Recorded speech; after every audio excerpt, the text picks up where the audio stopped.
রাজনৈতিক দুর্বৃত্তায়নের কারণে বজ্র ব্যবস্থাপনায় বাধা তৈরি হচ্ছে বলে মনে করেন ঢাকা উত্তর সিটি কর্পোরেশনের প্রশাসক মোহাম্মদ এজাজ। বলেন, রাজনৈতিক ছত্রছায়ায় গত ২০ বছরে দূষণের মাত্রা ছাড়িয়েছে।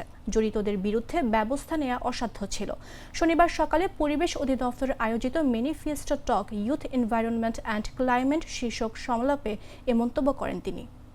একটা নতুন বন্দোবস্ত তৈরি করার জন্য, একটা মডেল তৈরি করার ক্ষেত্রে সেখানেও তো বড় বাধা পাচ্ছি আমরা। স্থানীয় যে রাজনীতিক দুর্বৃত্তায়ন আমরা দেখেছি, সেটা তো হাত বদল হয়েছে এবং সেই দুর্বৃত্তায়নটাতে বড় চ্যালেঞ্জ আমরা মনে করি। সুতরাং আপনারা যারা আমাদের ইয়াং সহকর্মী আছেন, আমরা নতুন কিছু যদি করতে চাই, একটা মডেল দ্বারা করাতে চাই, আমরা তো এই কাজ করে চলে যাব। আমাকে 1 বছরের জন্য সময় দিচ্ছে, 1 বছর পর আমি আবার রিসার্চে ব্যাক করব। আমার কাজ তো ওগুলোই করা।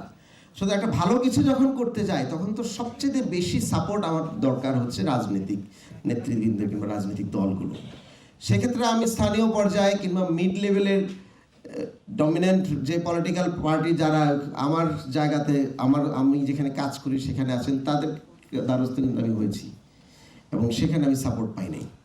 বরঞ্চ আমি যারা চাঁদাবাজি করছেন তাদেরকে ইনস্টিগেট করতে দেখেছি তাদেরকে, এবং যতটুকু পর্যায়ে পরিমাণ এটা যেন না হয় সেই এজেন্ডাও আমি বাস্তবায়ন করতে দেখেছি কিছু কিছু দুর্বৃত্ত রাজনীতিবিদদের কাছ থেকে।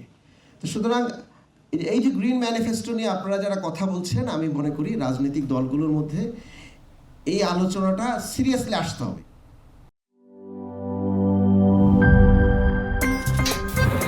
আমার একটা স্মার্ট সিদ্ধান্তে 25% গ্যাসের খরচ কমেছে। ভাবছেন কিভাবে? সাধারণ গ্যাস স্টোভ বদলে আমি এনেছি আরএফএল গ্যাস স্টোভ। এর সাইন্টিফিক নজল ও ব্রাস বার্নার ক্যাপ সমানভাবে তাপ ছড়িয়ে রান্না করে দ্রুত। তাই গ্যাসও বাঁচায় 25%, টাকাও বাঁচে 25%। আরএফএল গ্যাস স্টোভ, নিরাপদ ও গ্যাস সাশ্রয়ী।